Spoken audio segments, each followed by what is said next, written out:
গণহত্যার অভিযোগে সাবেক প্রধান বিচারপতি ও আইন কমিশনের সাবেক চেয়ারম্যান এবিএম খায়রুল হককে বিচারের মুখোমুখি করার দাবি জানিয়েছেন আইনজীবীরা। তারা বলছেন, আইন কমিশন থেকে পদত্যাগই তার জন্য যথেষ্ট নয়। বিচারপতিদের অপরাধ থেকে দূরে রাখতে তাকে কঠিন শাস্তির মাধ্যমে দৃষ্টান্ত স্থাপন করতে হবে বলে মত দেন তারা। একাধিক রাজনৈতিক দলের আন্দোলনের ফসল হিসেবে দেশে তত্ত্বাবধায়ক সরকার ব্যবস্থার শুরু, কিন্তু সেই পথ রুদ্ধ হয়ে যায় অল্প সময়েই।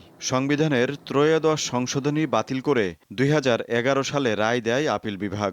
প্রাথমিকভাবে রায়ে আরও 2 মেয়াদে তত্ত্বাবধায়ক সরকার ব্যবস্থা রাখার কথা বলা হয়, কিন্তু অবসরে যাওয়ার 16 মাস পরে সাবেক প্রধান বিচারপতি এবিএম খায়রুল হকের লেখা পূর্ণাঙ্গ রায়ে 2 মেয়াদের বিষয়টি আর উল্লেখ রাখা হয়নি। আর এতেই দেশের গণতন্ত্র ও নির্বাচন ব্যবস্থা ধ্বংসের দিকে ধাবিত হয় বলে মনে করছেন আইনজীবীরা। আজকে যদি কেউ দায়ী থাকে, খায়রুল হকেরই, he is the architect of the whole incident that has happen in Bangladesh. এতগুলো লোক প্রাণ দিয়েছে, মিস জাস্টিস হয়েছে, এটা তো ওই জাজমেন্টের জন্যই। কারণ পুরোপুরি শক্ত করে দিয়েছে হাতটা, এই বিগত সরকারের হাতটা করে দিয়েছে, সেখানে সে যা ইচ্ছা তাই করেছে। খায়রুল হক সাহেবের অ্যাকশনস আজকে এই পর্যন্ত এনেছে। তার কার্যক্রমের কারণে হাজার হাজার মানুষ গ্রেফতার হয়েছিল। তার কার্যক্রমের কারণে শত শত মানুষের রক্ত দিয়েছে, গুম হয়েছে। এর জন্য আপনার লাইবিলিটিস কখনোই সে অ্যাভয়েড করতে পারবে না। তাদের মতে, সাবেক প্রধান বিচারপতি হয়েও খায়রুল হক যেসব কর্মকাণ্ড করেন তা ফৌজদারি অপরাধ।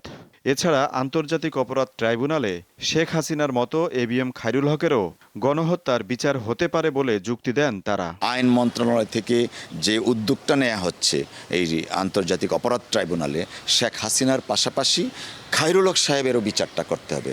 শেখ হাসিনার বিচারটা রাজনৈতিকভাবে তার হেড অব দ্য এক্সিকিউটিভ হিসাবে যে ভূমিকা পালন করেছিল তৎকালীন সময়ে হেড অব দ্য জুডিশিয়ারি হিসাবে খায়রুল হক তার চেয়ে জঘন্য ভূমিকা পালন করেছিল। যে একটা সেকশন আছে যে আপনার পদ নিয়ে যদি এমন কিছু করেন যেটা অন্য কেউ বেনিফিটেড হবে, এখানে কিন্তু তাকে সেই আইনে আনতে পারেন। প্লাস আজকে জেনোসাইড যে বলেছি, ক্রাইমস এগেইনস্ট হিউম্যানিটি বলতেছি, he is the architect of everything because he has led to this kind of war, মানে sort of a civil war between the people of Bangladesh.